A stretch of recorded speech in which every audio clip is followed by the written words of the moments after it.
এই যে দেখতে পাচ্ছেন এখানে একটা ইঞ্জিন চালু করে রাখা হয়েছে এখনো।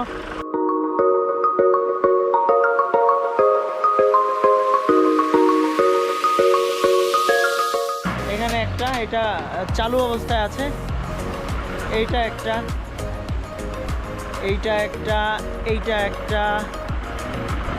ও মাই গড, এটা হচ্ছে 1892 সালে তৈরি। হ্যাঁ, আমি আপনাদেরকে ইঞ্জিনের বয়সগুলো দেখাই। এটা হচ্ছে 1925 সালে। ও মাই গড, এই ইঞ্জিনের নাম হচ্ছে হিমালয়ান বার্ড। এইটা মেবি বন্ধ আছে, এটার কোনো ডিটেলস আমি দেখতে পাচ্ছি না। সম্ভবত ওই পাশে আছে, যেহেতু এটা উল্টা হয়ে আছে ওই জন্য দেখা যাচ্ছে না। এই যে এখানে দেখুন ইঞ্জিনটা। ওয়াও, মানে এটা যে কিভাবে চালায়, ও মাই গড।